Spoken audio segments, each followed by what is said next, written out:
Welcome to this episode of the $1 Million Mastermind. I'm Larry Weidel, and before we get started, if you want to know exactly how to win again and again, go to weidelonwinning.com/webinar now to watch something I've put together for you. Now let's get going into this episode of $1 Million Mastermind.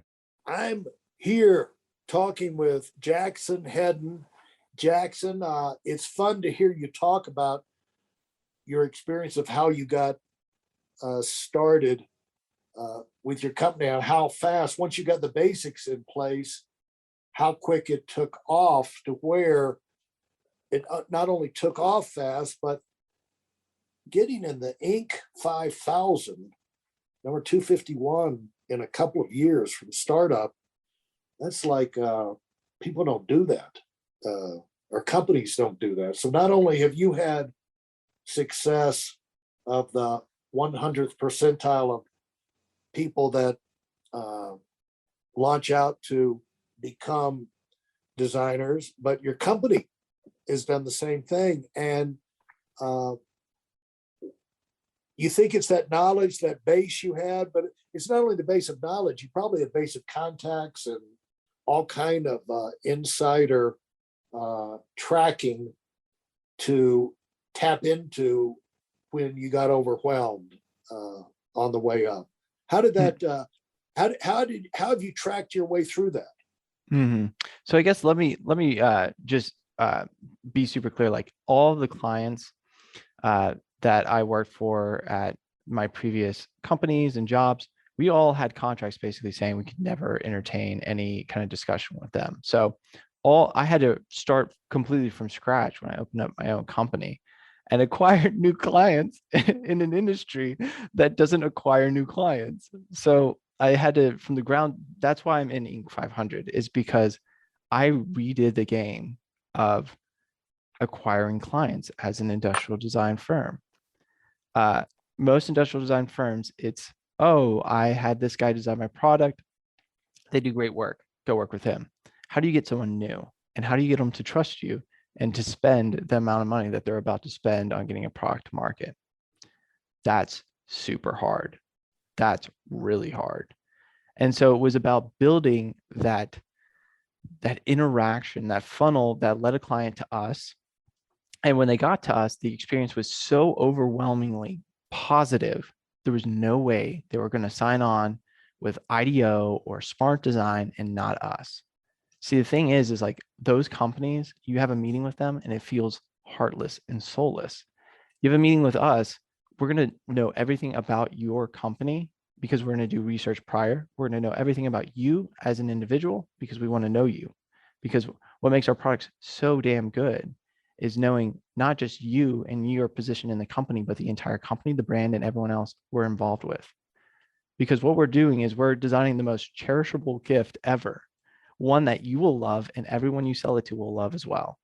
And that's what makes us good, is we're trying to get to know everyone.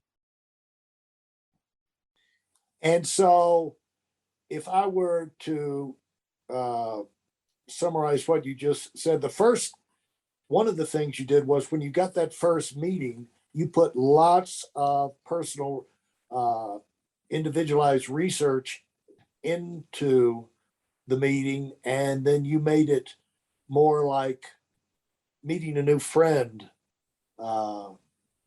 than a sterile business type thing. So it's really getting to know them at like their goal, what they want to do, getting to know them personally, right, as well. Because at the end of the day, sometimes projects morph and change into different things. Like one of the things we're super proud of is we sign a client, right? But what we're proud of is how long they last with us. We're proud to say that like we've never lost a client. They're either incubating, launching that product, or they're building up new brands and new style guides for their next product launch.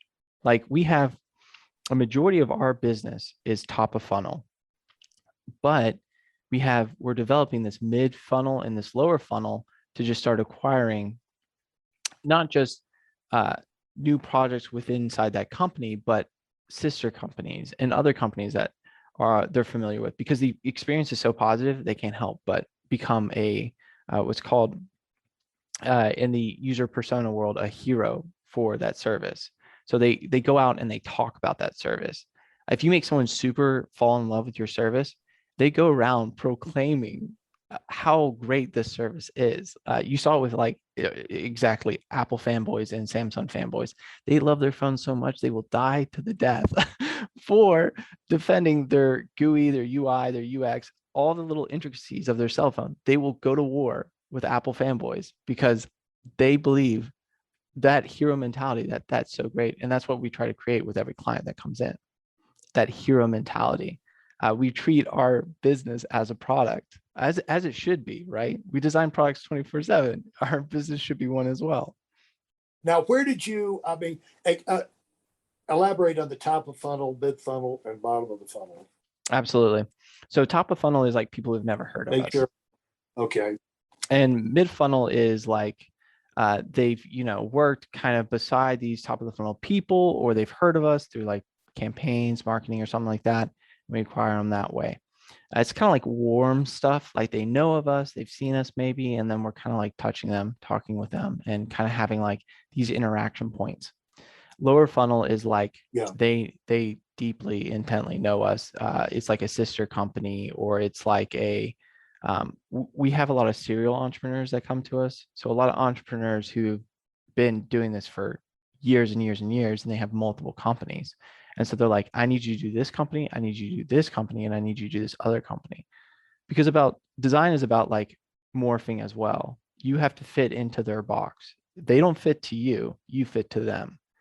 And you have to become, the lock to their key, right? You have to morph yourself personality wise, completely change on a dime, and engulf yourself in their company to like really, really hit everything you need to do. Yeah. And, when you give them that feedback and you do that, that sends the signal to them that you're paying attention, you're listening, and gives them confidence that they tell you they really want something, you're going to pick up on it rather than, how many times have just even ordering something at a drive-through window, you have to say, it's like ordering a hamburger. I'll have a medium, a cheeseburger with cheddar cheese. And they'll say, okay, how do you want that done? You know, I want a medium cheeseburger. Well, medium cheddar cheeseburger. Okay, well, what kind of cheese? And so a lot of that is same type thing happens with a lot of companies. They're just not listening to you. And it becomes very frustrating when you talk about the user experience being fun. It's fun when you talk to people and they actually listen to you. Absolutely. And I mean, that's we have this like profile we build out of each client. So we have this like beginning phase we do with every client is to get to know them. And we love to ask them what they like, but what we truly cherish is what they dislike, because that's like no-go zones. So we'll ask them what they like, and then like we'll like put things in front of them to see if we can get a response of like what they hate.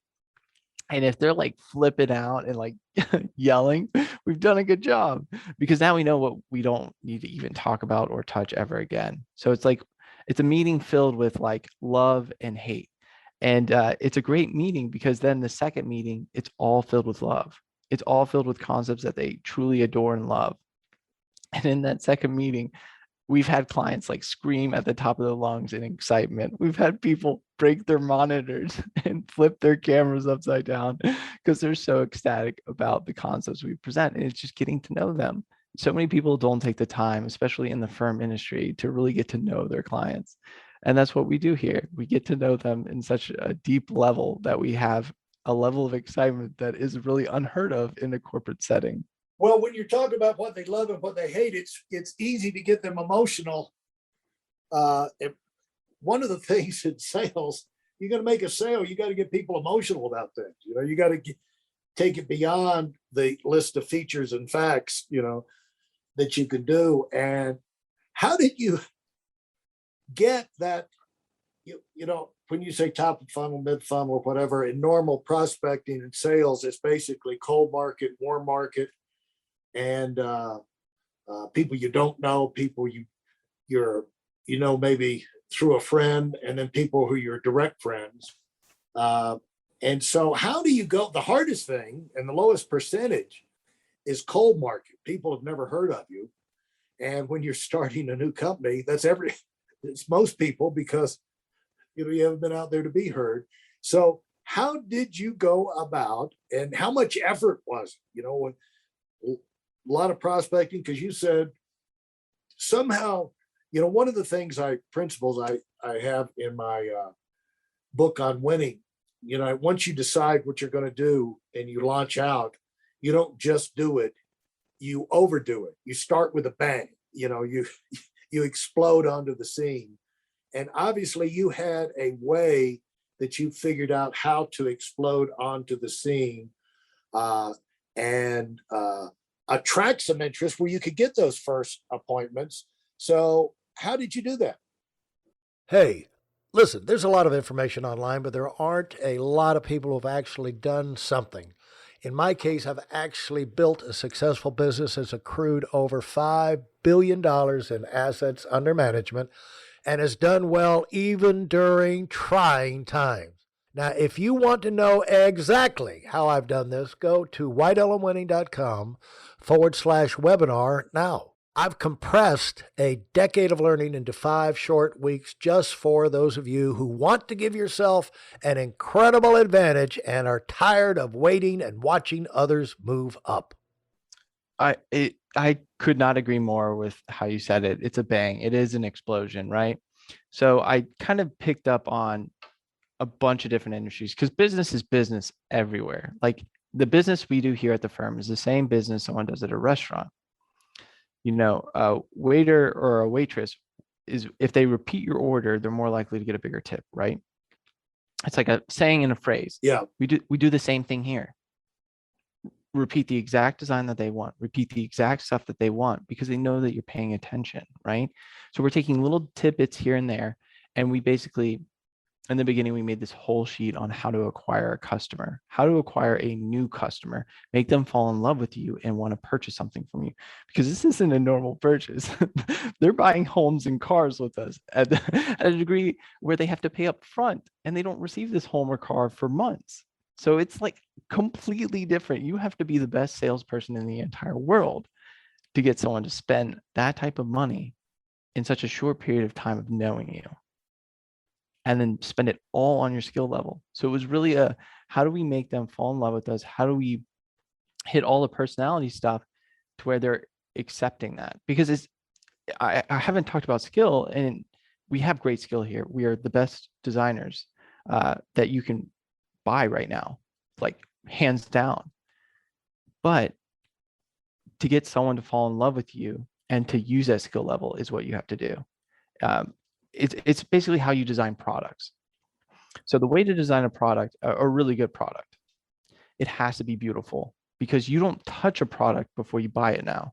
You buy it on Amazon, you buy it on whatever website you went to, and you're buying it because of how it looks. That's the same thing with winning a client over. You do it with your personality. All the other stuff comes afterwards. So you have to hit it with your personality first. Yeah, it's funny. You hear things that looks don't matter. Oh yeah, and you got to start somewhere. You got to have some bait, But how do you find? Uh, how did you get your prospect list? And you got to go to where you got their attention. The first step of the attention, and then you warm them up to the point where you could actually do a presentation. So how did you go about through that? So there was no prospect list. Everyone was cold. Every client, I mean, not now anymore, but every client in the beginning, all cold. None of them got And presentations. You approached them cold. You did that. So it was them approaching us, but it was all cold. Okay. So we've never met them. They've never met us, but they knew that they needed a product design. And there was no presentation given either. We're not showing They've seen our past work, right? But we're not giving them a presentation of like, we're going to deliver this, right? That's cold. That's like, how am I supposed to have a conversation with you as I'm going over a presentation and reading it line for line? You can't. You can't do that because it's unpersonable. Like that person could care less about this presentation that I'm giving. They want to know, how can I Right. help them? Right. And what am I going to do Right. that's going to be different? And I need to know all that information. So I need to dig deep and get to know them personally. And they need to know my personality as well. So I need to show that. Presentations just kill it. Now, You don't even need it. well, I'm still confused in the sense that how did they know to call you? Or did you make yourself available where people look for if where they sort through possible firms to get for design if they want a certain kind of design? How did they find you to call you? Yeah. So we do a bunch of basically placement. I look at the web as land, and I look at it as sometimes as trash as well. And you just have to pile on. It sounds totally weird, but you just have to pile on more trash or put more signs on land on the Uh, web. oh, Uh, this oh, idea came from a product design that is very famous over in China. It's basically rentable bikes and scooters. They have these piles of rentable bikes and scooters, and the bike on top is the one that wins because no one's going to dig down to the bottom to grab that bike. They're going to take that top bike and they're going to go to work with it.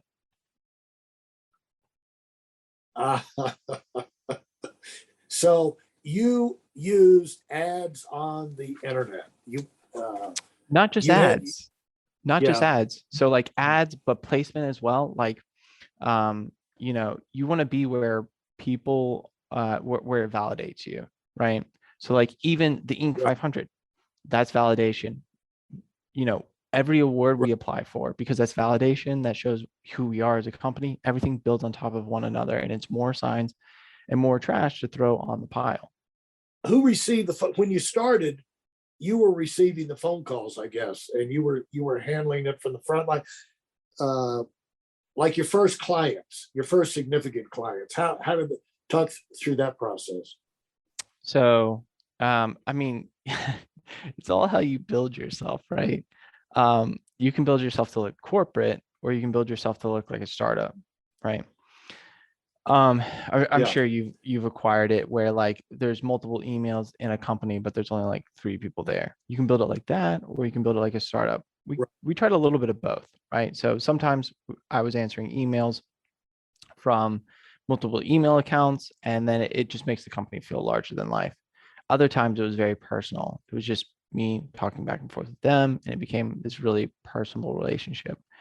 Uh, we do beta studies all the time, so we're going to test stuff out like that all the time to see kind of what draws clients in, because clients are so special to us. It turns out that no one wants to be shoved off, just the name of the game. So we dropped that whole corporate mentality and we went more towards that personal route.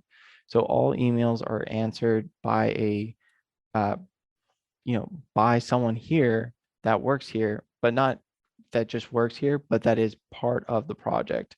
So there's no one that's like contacting you. There's no like accounts that's contacting you about your past due invoices or something like that. That's the project manager just talking to you about it and asking what's up.